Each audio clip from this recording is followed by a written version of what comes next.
All of you sharp. I've got to do the intro. That's how you're starting the podcast. Also, he said say no swearing and he swore in the first 17 seconds. This obviously isn't going in. It doesn't But it matter. could have because it was funny, It's not but then he going swore. to. So he can swear and you'll cover it up with cats and dog noise. I was- I like that. No, Can I no request swearing. a dog noise?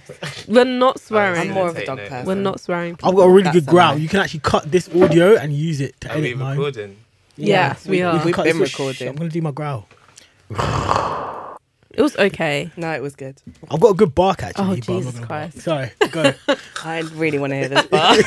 You're allowed to laugh when you're recording. It's good. It I makes the know, listeners feel I know. involved. Like, Yeah. it makes them feel like they're All right, having be fun. quiet. I'm going to do it. Hello and welcome. You are listening to Tell Them, a brand new podcast talking all things contemporary culture by black and brown artists, produced by Tamasha Theatre Company and supported by the People Dem at Transmission Roundhouse.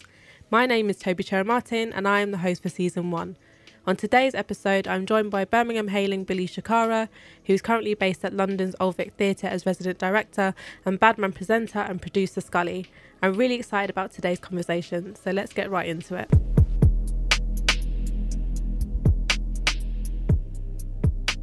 Yeah.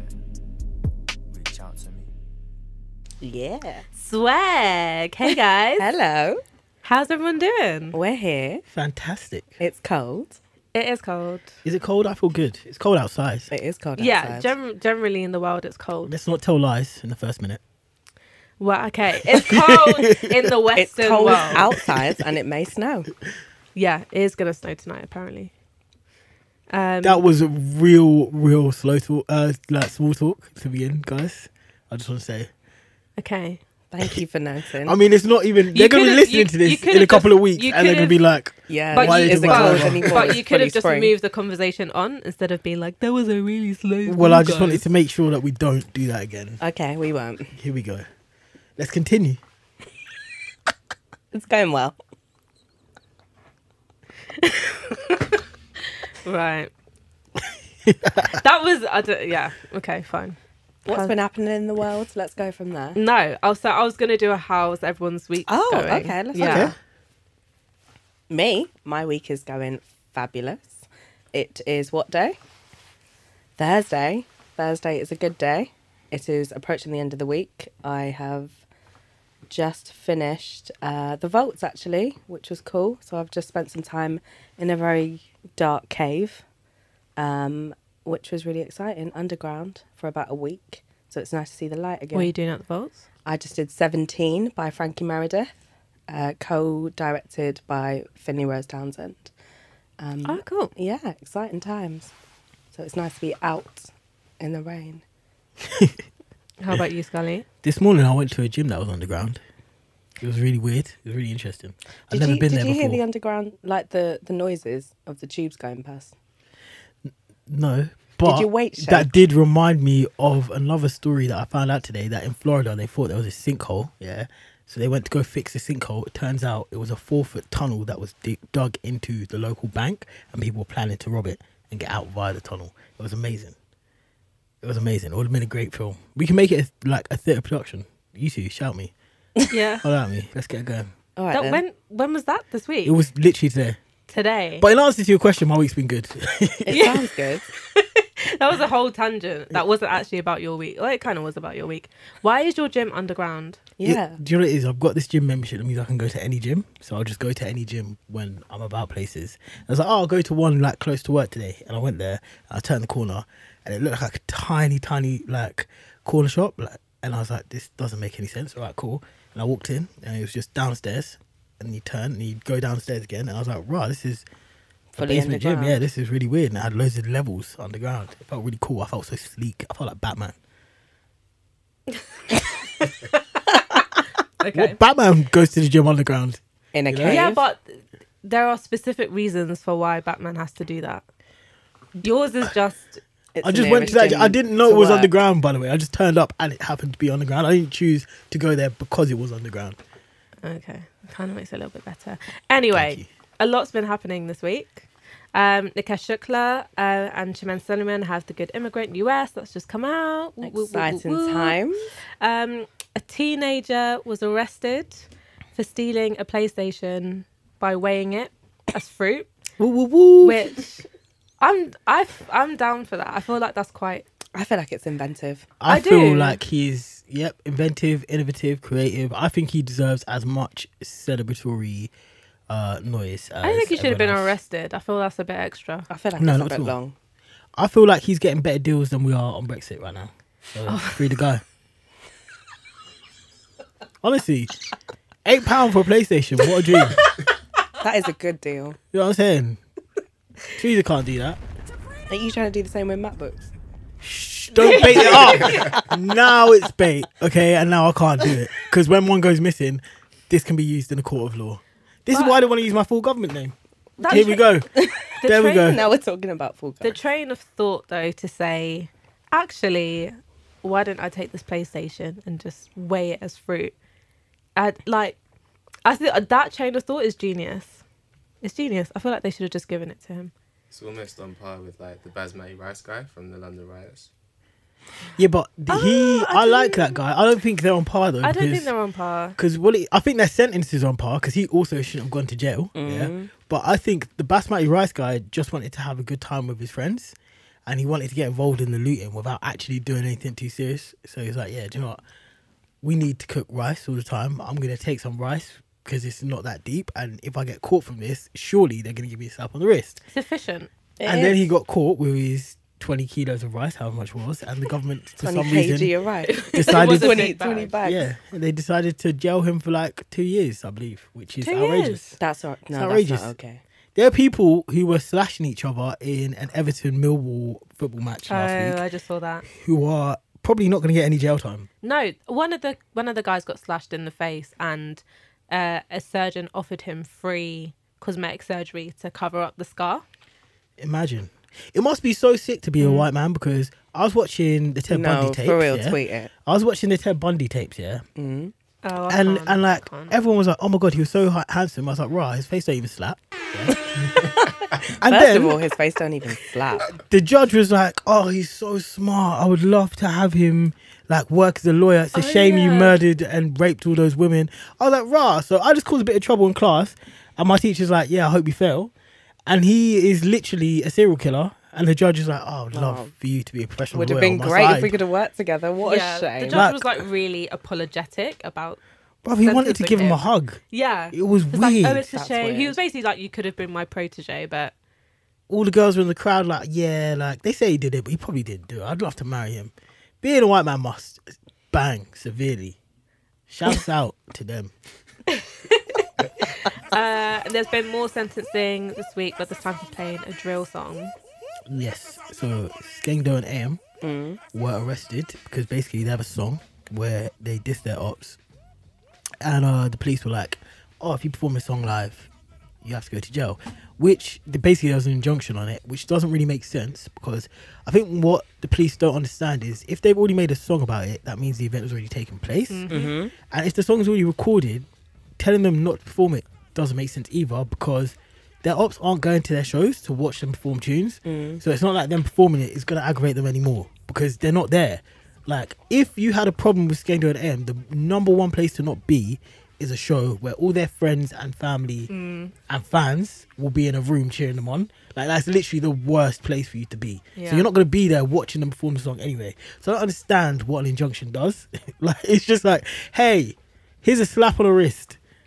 Don't do that naughty thing, Yeah, which isn't actually that naughty. yeah. It's The just, police, police. Full stop. What more is there to say? Really, who's even really surprised? I just like to backtrack to you saying their family being at the concert as well. What? Their family can come and support. They're a It's like some supportive auntie, family. like, She was there. She had a good time. Drill isn't restricted to certain audiences. Everyone can enjoy. It's true. So we also are approaching Empty this week by Ishiden at Kiln Theatre in Kilburn.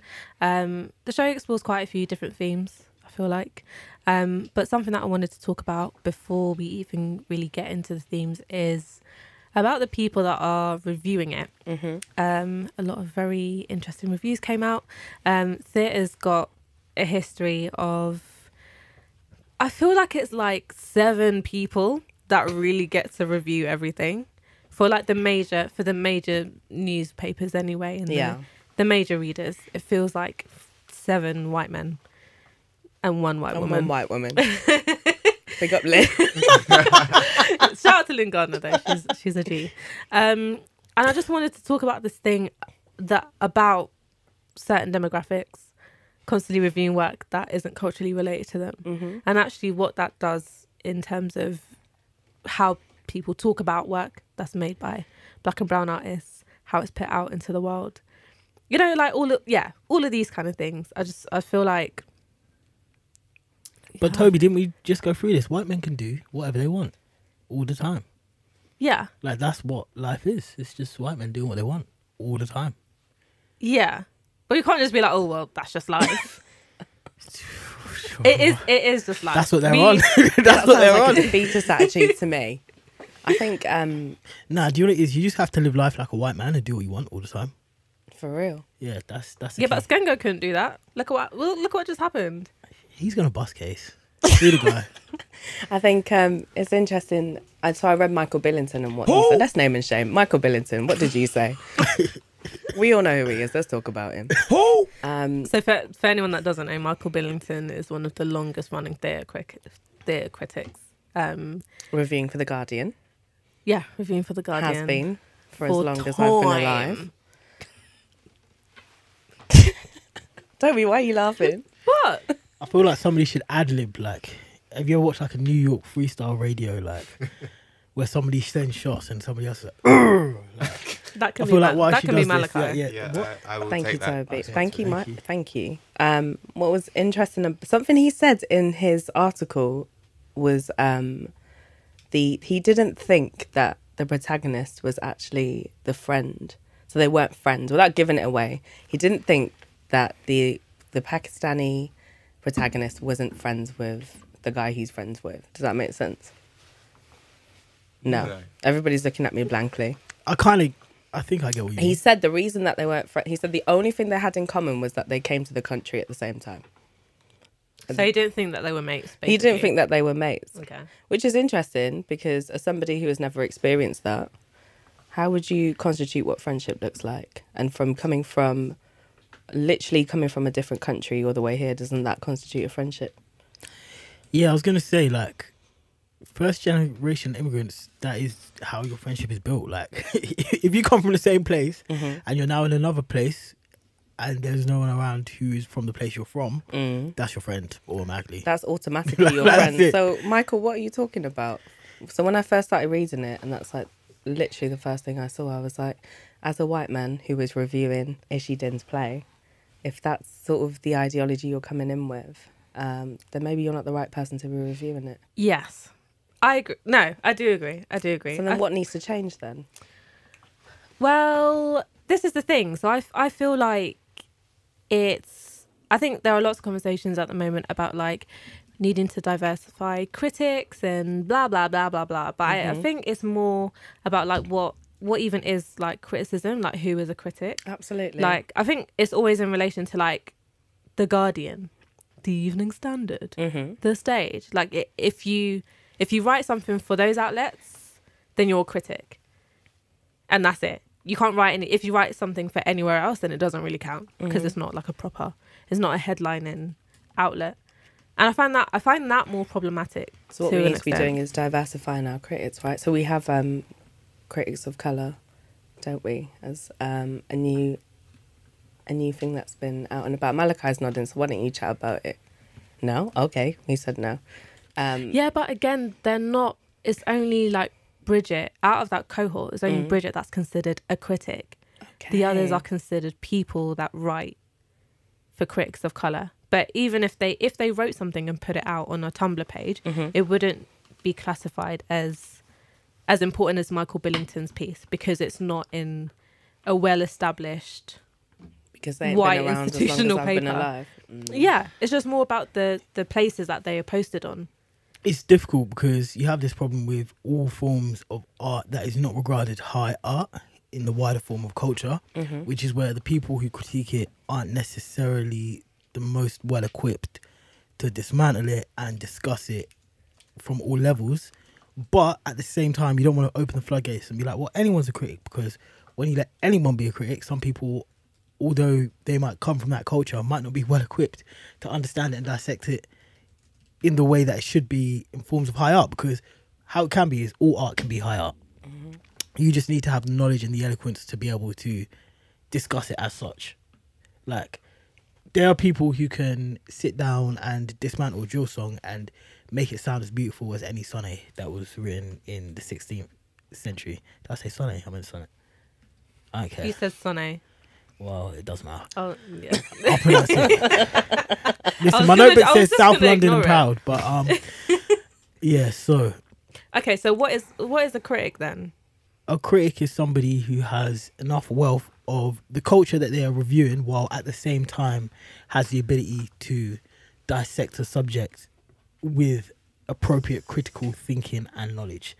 So for me personally, and I'm going to talk, because I work in music, I'm going to talk about music. Yeah. I want everyone to be a critic, because some people only listen to one genre of music and only know music from the last 5 years, and therefore they can't actually trace back lineage and do due diligence and understand where things came from in order to get to this stage. And because of that, they actually they seriously there's a serious oversight in some of the stuff that they put out. While at the same time, I don't want it to be so guarded that we only look at, like you're saying, respected, in quote marks, magazines and newspapers to put out critique.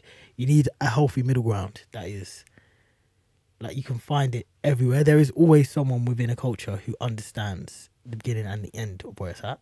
Does anyone think there is something relevant or necessary about people like Michael Billington and all of them When it reviewing work? When it comes to this play, no. Not really. So do you think it's about the plays that he critiques then?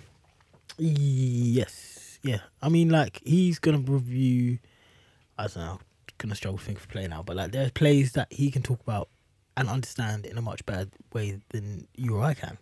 And then there's other things that we would obviously understand much better than him. So diversity is all well and good, but people forget the root of diversity is not just inclusion all across the board. Diversity means using the right person at the right time and having the ability to do so. So sometimes you will need a white man to dissect a play that is, like, for example, The Full Monty is about white working class men.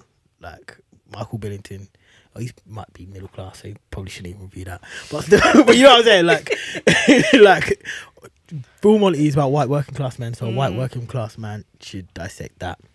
Like, Approaching Empty is about Asian, and it's particularly, like, it starts off with Asian men. So if there was an Asian man who could sit down and dissect it, an Asian woman who could sit down and dissect it, either way it works. But do those people exist? I don't know. If they don't, then let's Right. find them. Yeah, we should be finding Do them. you think they exist? I hope they exist. I don't know them personally. You work in theatre. I know I do. You'd think you I'd Asian? know. I'm going to assume you're Asian. You should assume. I am. Then why don't you review it? Why didn't I? Well, that's why I'm sitting here chatting about it, no? Yeah, but that's what I'm saying. Like, so, like, I'm not saying the only thing you. I'm not saying, like, yo, you need to go to every Asian play and review it. Tell me you need to go to every black play and review it. But, All like, three of them. I no, have but about two. sometimes, like, you just have to. No, that sounds too romanticized. Sometimes you do have to be the change you want to see, yeah. But also, sometimes, like, no, like, you two, I can come to this conversation and understand you both clearly know way more about theatre than me, and you should know that about yourselves, and I'm hoping you do. So times when you know this play's not being reviewed correctly, you be like, right, Bun Michael Billington, Well, that's I'm why gonna we're write a out review. here outing him now. Yeah. Yeah. This is, I'm half Not talking just you, hypothetically. Michael. Yeah, Like, yeah. Obviously, it's not just Michael's I mean, an it's not. example. He's an Like, example future out place. of a few It's people. the right? microcosm. Microcosm. See what I did there? That was amazing. Bars! You know what? I've been here for a bit. Oh my god. So me and Scully were talking. We went to see the show together, and we were talking Amazing. about it afterwards. So you said that you had 3 favorite things in life that were all that were all in the play. I like northern accents. Yeah. Asian northern accents in particular. Yeah. So I've just said to Toby, I really want the Bradford accent, but like the Asian Bradford accent. It's amazing. I had a mate, we call him Bradford. You can guess why. Keep it simple. Yeah, of course. Like, and like that accent is just, there's just something about it. It's just really warm, and like I think it's the truest picture of multicultural Britain because they can sound both northern and distinctly Asian in one. Like it's a complete melding of two separate forces, and it's like fantastic. Also, cabs. I really like cabs. Oh, Black yeah. cabs. What, yeah. I can't remember what why- number 3 was. I can't. Why the cabs though? Because when you were younger and you had to get a cab, it felt like it was special, innit? Like That you it didn't was have to only walk. like big importance, like That's true. occasions. Like My mum we still need won't cab. get a taxi, you know. Yeah, like I probably got a black cab like 4 or 5 times when I was younger, and like it was big occasions. I'm saying like there's just a lot of gravity there. Name one big occasion. One big occasion. All right, We're one here time. now, guys. Let's I think remember about one it. time I had to go to a recital. Yeah, I used to play double bass, Mm. and yeah, we had to make sure we were all spiffy. And my mum's car was broken at the time, and she was like, "Right, you don't want to like get all dirty, get on public transport and walking half the way. We're gonna get you a taxi. We got a black cab. We booked it. Sat in the back. Was it a cab my or like phone. an Addison Lee? No, it was a black cab. Okay. That's special. That is pretty special. Mm. And one time, mum just felt like balling out, and we were gonna go see my grandma in Uganda, and we got a black cab all the way to the airport. What are you going to say? Damn. You can No, that's. No, to Black Uganda. cab I thought you was all gonna the say way to Uganda. Yeah, that's some Harry Potterish. No, that didn't happen. Wait, when was Harry Potter going to Uganda in a black cab? There was a flying car in Harry Potter. I there hate was. Harry Potter. And I know You that. referenced it. Yeah, I know, but it's because everybody knows it. You know, you gotta have them pop culture references. Have you always hated it? Or is Yes, it- from I read a lot of books as a child, Yeah. and I thought it was whack. Literally, there were so many better books as a kid. I was just like, I hate the fact that none of you will pay attention to all these good books, and you just focus on this whack guy with his stupid scar and some bald-headed idiot who can't kill a baby. Wow. That's very strong. We can move on from Harry Potter. We it's probably fine. can. And that was the third thing. I can't remember what the third thing was. I wasn't there, so I couldn't tell you. It definitely wasn't Harry Potter. No, it wasn't. There was some. I can't remember either. Oh yeah, post-factual right Britain. Oh, of course. There we That's go. what it was. Very, very specific. Yeah, I mean, I'm not going to say anything that can incriminate me, especially because of my job and career. So therefore, shout outs to Maggie. I don't know if the shout outs was positive or It felt Negative. neutral. That's the point. You just leave it. You just shout I out feel like and interpret at it how this you want. point, I'm going to insert like a problematic klaxon and just leave it at that. Yeah, Yeah. there we go. what does that even sound like? It's more like, you know, when you I like squeeze a appreciate duck. First of all, who's squeezing ducks? Oh yeah, that was a very specific reference. I mean, you know. Swans are just conservative ducks. Changed my mind. And where might you find a conservative duck? Wherever you find swans, Swan Lake. Swan. Swan Lake.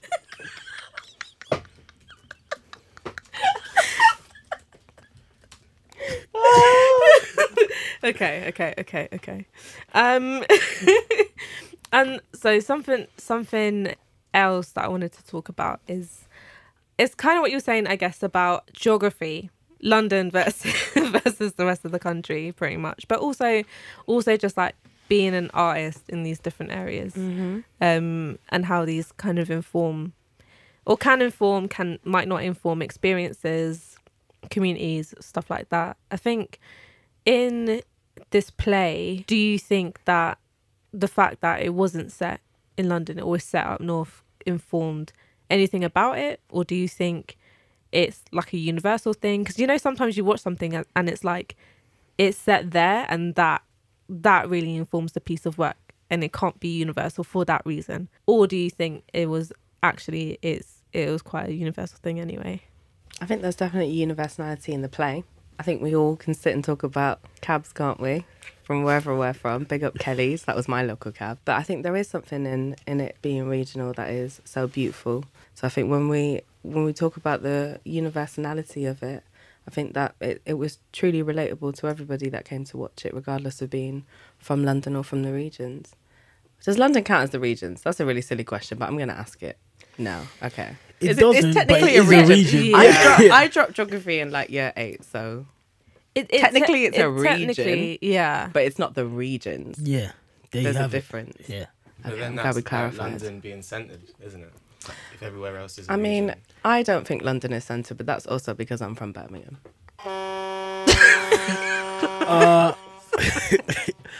Nah, I think it's great when no matter what anything is about, any form of art, I think it's great when you get a sense of identity about who the people are or where the people are from without it necessarily, like you're saying, having to centre completely that. Like Yeah. having to be like, hey, we're from here and this is life round here, and you need to see that. We're throwing it in your face to make sure you're aware that we're from here.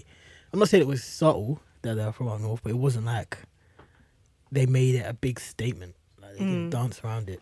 It wasn't the defining. No, it Yeah. wasn't. And I like that. thing. I like it when it's kind of inferred. what? So you said inferred in like a weird way. Sorry. That's all right. Yeah, I think obviously there's a lot of conversations at the moment just about work in the regions and the region of London. And there was, I think there was like a Twitter thread or something about like actors being advised to like not take work out of London. Listen, Birmingham or- Rep is my hometown. Like, that is my home theatre. And I don't know why anybody wouldn't want to go there. But apparently it's the thing, like apparently agents are advising people to You lot need to drop stay your open. agents, because that's a joke. Two of the most biggest producing houses are also not in London. You've got Theatre Clwyd and you've got Birmingham Rep Theatre, which are amazing places to go to. And also, well, Theatre Clwyd's in Wales, but Birmingham is definitely a multicultural region that people should be going to experience theatre also. If everybody built amazing places of culture and art in other places outside of London, then London wouldn't be so overfilled and get gentrified. So actually, maybe we should just like hope that other places expand as much as possible, so everybody can get a taste of theatre and everybody can get a chance to do the things they want to. Because if we're all in one place, moving towards one aim, it kind of, I feel like that's why we don't have as much of an industry as we should, because it's all too clustered together. But I think what's interesting about what Toby's talking about is literally what agents are saying to their actors, which is do not take these jobs that are in the regions, which is completely wrong, isn't it? Yeah, it's very wrong. So isn't it more about the mentality of what people see the regions as? I don't want to take this any further because then it becomes like a Brexit conversation.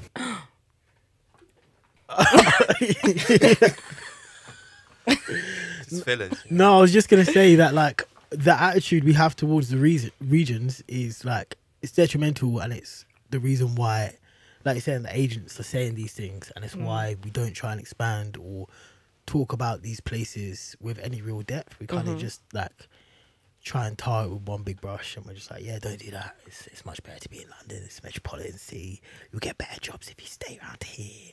Like, do you know what I mean? Like, we need to, like you're saying, like, let's not have that attitude. We need to try and just stay away from that. But I'm also not a theatre agent, so so I can say that and it's all good, but I'm actually not the one getting you jobs. So it's a bit peak.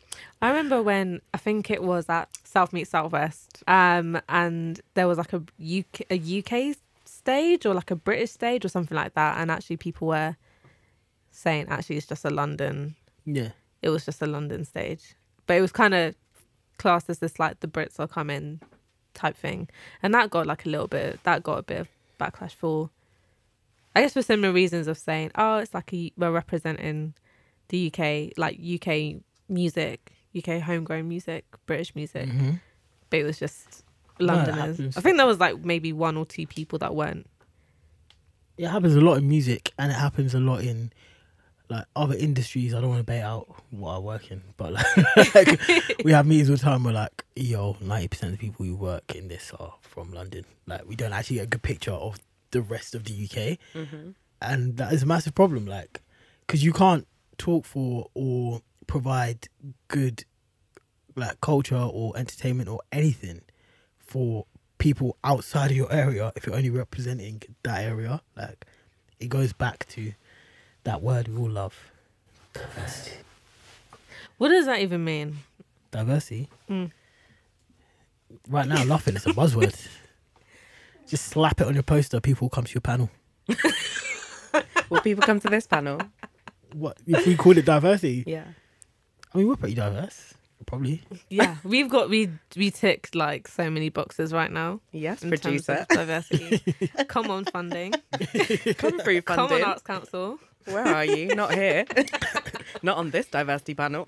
So what? That doesn't get a problematic, Klaxon. Like they're just straight shooting for the arts council. Like, what do you mean? Listen, No, we were bigging them shout up. out to the Arts Council. The Arts Council funds like majority of our work. Oh, Big up Arts Council. Shouts out to the arts council. Thank you for my bringing guys. us here. My guys. Yeah, they're good guys. You know? You listen, they've been here. so like me and Scully were having another conversation about class after seeing the show. We had like a lot of conversations. I feel like after seeing. I feel the like show. I missed out. I'll be honest with you guys. Because you didn't come with us. I feel a bit jealous. We'll go watch another show. Okay. There we go. Well, that felt like that invitation wasn't directed to me. I'm just gonna say. I looked directly in your eyes when I said okay. Yeah.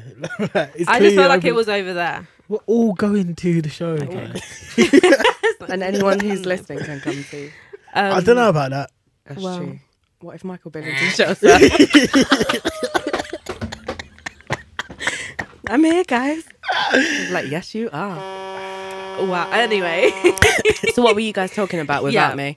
so we had a really try not to use the word interesting because I don't think it means anything. But we had quite an in-depth conversation about class. Expansive. Was it expensive? I don't know. I couldn't tell you I wasn't there. Wow. Try not to make it personal. I won't. And I guess we were talking about this generation of artists at the moment. By this you mean us guys? Yeah, Cool. particularly black and brown artists that are making work and are being really successful, to be honest, or are building solid foundations for Yes. themselves. That most will come from a working class background. And actually the realization that our children, that hope that's people that want children will have, could possibly be born into a more lower middle class or middle class life setting. And your eyes just lit up. What does that mean? That means I never thought about that. Just because when you're like through and through working class, they're not things you think about, right? You need to think about that. You get money now. I don't know about that. Speak it into existence. I will later.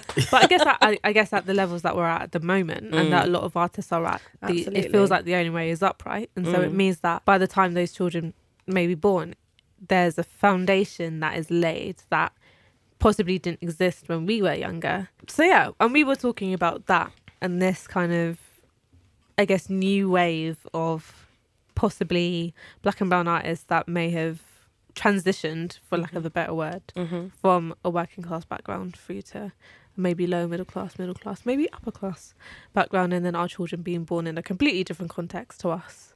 Really, like what that means, what they'll be able to do, what that means for, I guess, the landscape of art at that time. I truly believe that I didn't go on a rural tour for like a year and experience microaggressions and racial abuse to such magnitude for the next generation to face the same thing.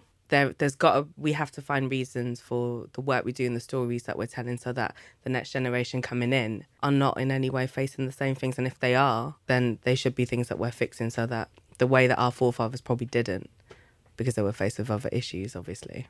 Is that ever possible? It's not. I don't think it is, which is sad. But I think there are things that we should probably start implementing from now to change that. I don't believe that we should go through these things in order for the next generation to go through them too. Then what was the point of that struggle? The reality is class mobility is always going to be limited due to whatever position society has on racism at the time.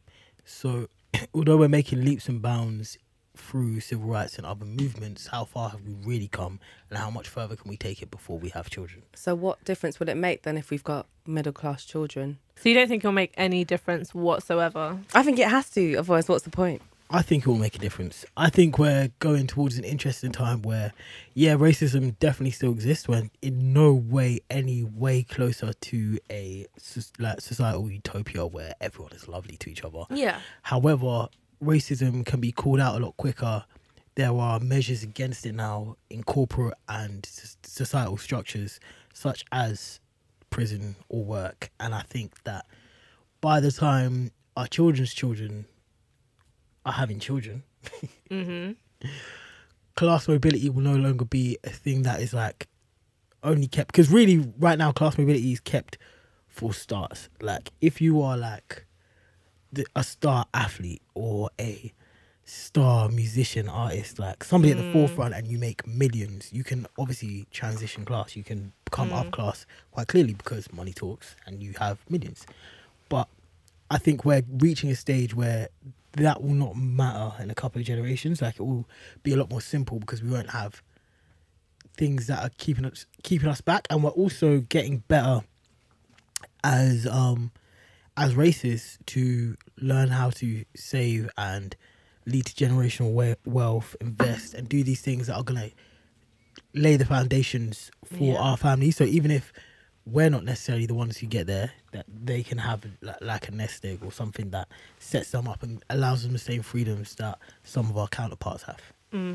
Class at the moment in theatre specifically, but probably across all art forms, is something that's being spoken about more and more recently.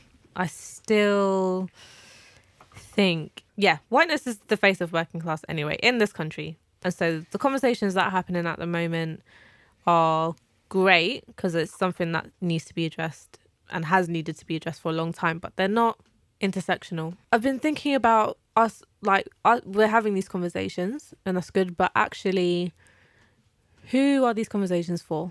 What do we hope to be the outcome of these conversations? Who is that going to help in terms of making work in the future? I mean, hopefully somebody's listening who's going to be a big theatre director or somebody with a lot of power that can implement change from within. And maybe they'll be black, maybe they'll be brown, maybe they'll be white. But as long as the thought process is triggered and they're in the right place at the right time, that they can continue to open doors for other people. Each one teach one, innit? Each one teach one? Yeah. Is that a real saying? It's an old proverb, yeah. Okay.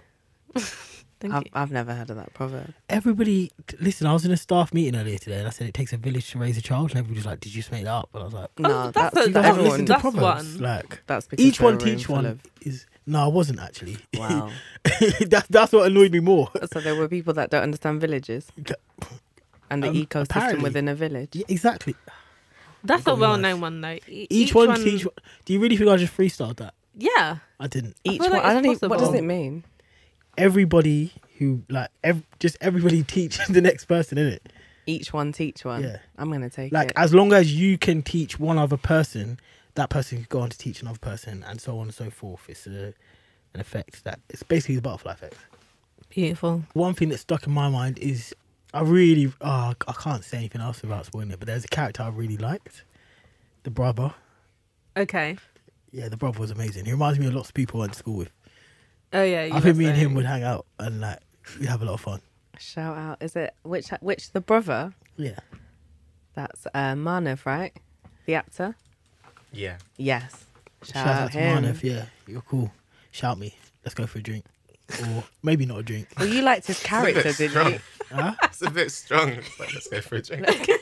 If you're listening, I'm not let's go for a moving him. drink. Like, come on. Can we not make it sexy? You went. Why'd you go extra close to the mic for that one? That's just, I've got a husky tone. Yeah, I've got a husky tone.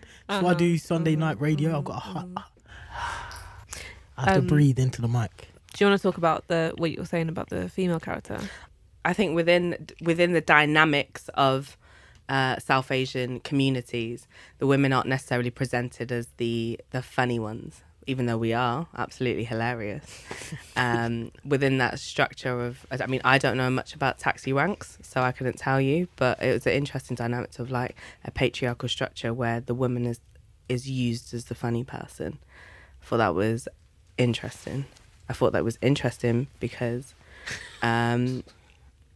I think she actually had quite a multifaceted role, but and there was quite a lot of sadness in her role. But what we saw instead was the hilarity of it, rather than the real sadness of the fact that she hasn't got 2 children, and she's just come out of prison and she's been dealing with domestic violence. but every time she come on stage, people would laugh at her, and I thought Mm. that was actually There's a deeper analysis to be made there about the way we view women and their trauma. She clearly had a lot of life issues, like unraveling, as you were saying, like, and a lot of them were very serious issues. But rather than anyone to like kind of take them in for what they were, or to really take in what good could come to her character because of what was going on around her, or what bad might befall her, like you said, she was kind of just used as I want to say the fool guy, because that's what it would be called, but she was obviously not a guy, the fool girl. She played that role amazingly. It was great. And I actually said to Toby, I wish we kind of saw more of what developed after they went. But also, she fumbled the bag at the end. So if you both had one piece of advice to give to the world based on what we've talked about today, what would that be? don't listen to your agents. Yeah. Go to regional venues and make work there too. There we go. I would say make sure the worth of your work outvalues any other outside issues or obstacles you might face. Nice. That's nice. Is that another proverb? No, I made that one up. Why'd you say proverb as well? That's because that's how I say it. Proverb. I say proverb, okay? Okay. It's because you're fancy. She's getting ready to go middle class. She's getting ready for that class mobility. It's a proverb. I'll be clapping along with you. Oh, can we talk about What? goodness gracious me before we end? Go on. Why did you sigh? Because that's all we have. And Uh, isn't that no. really sad? The Kumars at 42. Okay. That's two things. But still, they're two great things. And I love them both. And I love the fact that I was basically talking about goodness gracious me and how I love that in both that and this, as we were saying earlier about regionality, they Yeah. didn't make the central focus the fact that they were Asian. Like it was just Asian. it was just Asian people living life. And like it wasn't like, hey, you need to watch this because they're Asian. Like it was just like, hey, we're living life. Oh, and by a fact of life, we're Asian. Yeah. I think a lot of the hilarity from Goodness Gracious Me came from the fact that they were Asian. Oh yeah, definitely. But like, I don't think it was like, well, to me, watching it as a child, I didn't feel like I had to watch it because it was a great statement. If you know what I mean. Like, obviously, it was a great statement, but it wasn't like, how do I put this? Like, Black Panther is a statement. Like, Moonlight is a statement. Like, but some things are just not statements. Like, Do the Right Thing is not really a statement, but it became a statement. Yeah. You hear me? So what was interesting about it was the presentation of normality, right? And how Yeah. we view normality, and that brown faces can also be normal. Yeah. And that's a really beautiful thing to see on stage. And maybe that's what we should be striving for. Reach out to me. Set in the north of England in the aftermath of Margaret Thatcher's death, Approaching Empty is the compelling drama by taxi driver turned playwright Ishi Din that lays bare the everyday struggles of a post-industrial... Damn it! You're going to start saying that, but I'm going to start saying it straight after. What? Like rounds in choir. In round, Set in a round. Set in the north of In the England. let's do it like that. Yeah. Yeah, I'm on it. I'm You on lot are it. Terrible. We'll back it. Go on. I didn't make it shorter, I just put a comma. There's space to breathe. Grammar is important. Use the comma. Set in the north of... Set in the north of it. Where were you? You lied. No, I laughed. I was supposed to back it and I didn't. That's rude. Continue. Set in the north of England in the aftermath of Margaret Thatcher's death, Approaching Empty is the compelling drama by taxi driver turned playwright Ishi Din, laying bare the everyday struggles of a post-industrial generation of British men. Co-produced by Tamasha, the Kiln Theatre and Live Theatre, Approaching Empty is on at Live in Newcastle until the 23rd of February before going on tour until the 13th of April. So make sure you check it out. Thank you to my guests, Felicia and Scully, for coming down. Thank you. Thanks for having us. And that is the end of episode 1. Come on now.